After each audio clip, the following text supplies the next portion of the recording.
ల్యాబ్స్లో ఏదైతే వాడుతున్నాం మనం మైక్రోబయాలజీ ల్యాబ్లో వాడినా క్యూఐ క్యూసీఏ ల్యాబ్లో వాడినా కానీ మన పీపీస్ ఇంపార్టెంట్ ఉంటాయి. అది మనం వేసుకొని ఏదైతే టచ్ చేస్తామో అక్కడ మనకే తెలియదు. దానివల్ల మనకు వచ్చే రియాక్షన్స్ అది మనకు ఇంప్లిమెంటేషన్ ఎప్పుడైతుంది మన మీద ఎప్పుడు ఎఫెక్ట్ అవుతుంది మనకు తెలియదు. ప్రతి ఒక్క గంటకి మీరు వేసుకున్న పీపీఈస్ చేంజ్ చేసుకోవాలి. ఎందుకంటే అది లాటెక్స్తో తయారైంది. మీరు వేసుకున్న గ్లౌస్ లాటెక్స్ రబ్బర్తో తయారవుతుంది. దాంట్లో పౌడర్ కంటెంట్ ఉంటుంది. మనకు స్వెట్టింగ్ ఎక్కువ రావద్దు, అది స్టిక్కీనెస్ పెరగొద్దు, మనకు స్కిన్ ఇరిటేషన్ రావద్దు అంటే ఒక గంట కన్నా ఎక్కువ వేసుకుంటే ఏమవుతుంది, ఆటోమేటిక్ దాని ఎఫెక్టివ్నెస్ అనేది వెళ్ళిపోతుంది. చెమటలు కావడం మొదలు పడుతుంది. దానివల్ల మనకు ఏదో ఒకటి దుర్గా ఉంటుంది, ఏదో స్కిన్ అలర్జీ మనం తీసిన తర్వాత ఏదో అవుతుంది, మన చేతులు వైట్ అయిపోతాయి అప్పుడు ఆ పౌడర్ రియాక్షన్ వల్ల.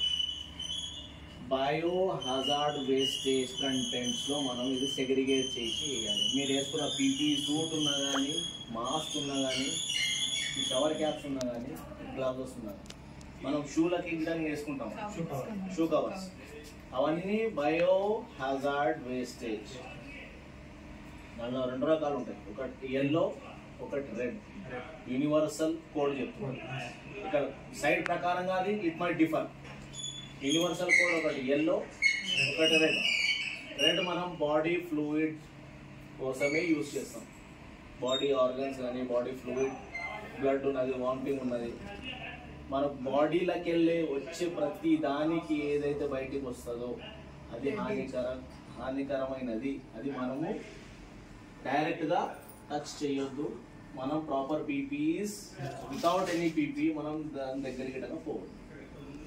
ఆ కలెక్షన్ ఏదైతే చేస్తామో రెడ్ కలర్ బ్యాగ్లో వేసి దాన్ని డిస్పోజ్ చేస్తాం. ఎల్లో కలర్ బ్యాగ్లో మీకున్న ఇప్పుడు ఈ ల్యాబ్లో ఉన్న మీకు చిన్న చిన్న ప్లేట్స్, బాటిల్స్, ట్యూబ్స్ కల్చర్ ఏదైతే మనం ఇక్కడ తయారు చేయడానికి అయితే వాడుతున్నాం దానికి మనం డిస్కార్డ్ అంటే వాడలేని పరిస్థితిలో ఏం చేస్తాం, మనం డిస్కార్డ్ చేస్తాం. అవన్నీ తీసుకొని వచ్చి మనం ఎల్లో దాంట్లో వేయాలి. ఆ సిరింజెస్ ఉన్నా కానీ, మనకు బీకర్స్ ఉన్నా కానీ, మనకు ట్యూబ్స్ ఉన్నా కానీ, ఏమున్నా కానీ అవి తీసుకొని వచ్చి ఎల్లో. ఈ 2 గుర్తుపెట్టుకోండి. మీరు ఆ ఎల్లో దాంట్లో ఏదైతే మీరు డిస్కార్డ్ చేస్తున్నారో మీ పీపీస్ విధంగా దాంట్లోనే పోతుంది.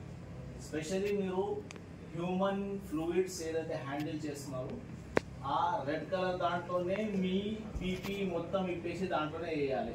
వాటిలో 2 రకాలు ఉన్నాయి. అంటే టెస్టింగ్ చేసేప్పుడు శాంపిల్ కంటైనర్ వచ్చింది, వాటిని బయో హార్డెనింగ్ వేస్తారు. మామూలుగా క్లీనింగ్ వర్క్ చేసినప్పుడు జనరల్ బయో వేస్ట్ ఉంటుంది, షూ కవర్ ఇట్లా వాటర్లో వేస్తారు సార్. 2 సెగ్రిగేషన్ వేరే ఉండాలి. అంటే మనం ముట్టిన తర్వాత, మనం యూజ్ చేసిన తర్వాత దానికి సెగ్రిగేషన్స్ ఉండాలి. మనం అన్ని మిక్స్ చేసి వేయొద్దు. అన్ని మిక్స్ చేసి ఏమవుతుంది, మళ్ళీ అది క్రాస్ కంటామినేషన్ కిందకి వచ్చేస్తుంది. దానికే మనం తయారు చేసింది. ఇప్పుడు 4 కలర్ల డస్ట్బిన్స్ ఉన్నాయి. ఒకటి గ్రీన్, ఒకటి బ్లూ, ఒకటి ఎల్లో, ఒకటి రెడ్. గ్రీన్ దేనికి వాడతాం? గ్రీన్ ఫుడ్ వేస్ట్కి వాడతాం. ఫుడ్ వేస్ట్ అంటే మనం క్యాంటీన్లో, క్యాఫెటేరియాలో మిగిలే అన్నము, కర్రీస్, చపాతీస్ అవన్నీ గ్రీన్ అంటే వేస్తాం. Okay. Second blue, general waste. యాక్చువల్గా అది యూనివర్సల్. మనం ఇక్కడ ల్యాబ్ గురించి మాట్లాడుతాం. యూనివర్సల్ కామన్ దాని గురించి ఏమున్నదంటే బ్లూ కలర్లో జనరల్ వేస్ట్ వేస్తాం. బ్లూ లేకపోతే గ్రే కలర్లో జనరల్ వేస్ట్. జనరల్ వేస్ట్ అంటే టిష్యూ పేపర్స్ ఉన్నాయి, హ్యాండ్ గ్లౌజెస్ ఉన్నాయి, మాస్కులు ఉన్నాయి, అవన్నీ జనరల్ వేస్ట్ కింద. డ్రై వేస్ట్ కిందకి వస్తుంది. అది గ్రీన్ కలర్లో వెట్ వేస్ట్ వేస్తాం. వెట్ వేస్ట్ అంటే ఫుడ్ వేస్ట్. ఇప్పుడు ఎల్లో, రెడ్ గురించి అయితే మనం ఇప్పుడు డిస్కస్ చేస్తాం. దీని తప్ప మనకు ఒకవేళ మనం ఏదైతే ఫుడ్ ఇండస్ట్రీలో పనిచేస్తున్న వాళ్ళు, స్పెషల్లీ వాళ్ళు క్యాంటీన్లో, క్యాఫెటేరియాలో పనిచేస్తున్న వాళ్ళు 2 గార్బేజ్ డిస్పోజబుల్ యూనిట్స్ యాక్చువల్గా వాళ్ళకి వాడతారు. ఒకటేమో స్క్రూ ఫీడర్, ఒకటేమో బఫర్ కరోజల్. బఫర్ కరోజల్లో మన dry waste, general waste, suction ఉంటుంది యాక్చువల్గా వాక్యూమ్, కింద పైప్ ఉంటుంది, పైన ఏమో 6 కంటైనర్స్ ఉంటాయి. దాంట్లో వాక్యూమ్ అంటే ఒక మనిషిని గుంజే కెపాసిటీ అంత వాక్యూమ్ ఉంటుంది. దాంట్లో డ్రై వేస్ట్ దాంట్లో పెట్టి మనం అది ఒక పెట్టగానే తిరుగుతుంటుంది, మళ్ళీ ఇంకోటి పెట్టాలి. అది నిండిపోయిన తర్వాత అది గుంజేస్తుంది లోపలికి, సక్షన్ చేసి మొత్తం చిన్నగా చేసేస్తుంది, కంప్రెస్ చేస్తుంది.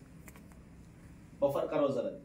స్క్రూ ఫీడర్లో మనం అన్నం ఏదైతే వేస్ట్ చేస్తున్నాం, మనం ఇప్పుడు బయట పడేయాక స్క్రూ ఫీడర్లో అది మొత్తం గ్రైండ్ అయ్యి వేస్టేజ్ డిస్పోజల్ యూనిట్కి వెళ్ళిపోతుంది. అది రీసైకలబుల్ చేయొచ్చు, అది సెకండరీ. కానీ ఈ 2 యూనిట్లు మనము వేస్ట్ డిస్పోజల్కి వాడతాం. ఒకటి బఫర్ కరోజల్, ఒకటి స్క్రూ ఫీడర్. స్క్రూ ఫీడర్ అన్నానికి వాడతాం, బఫర్ కరోజల్ డ్రై వేస్ట్. అర్థమైందా? ఏమైనా అడగాలనుకుంటున్నా, లేకపోతే ఏమైనా చెప్పాలనుకుంటున్నా, ఏమైనా యాడ్ చేయాలనుకుంటున్నా, అంతేనా?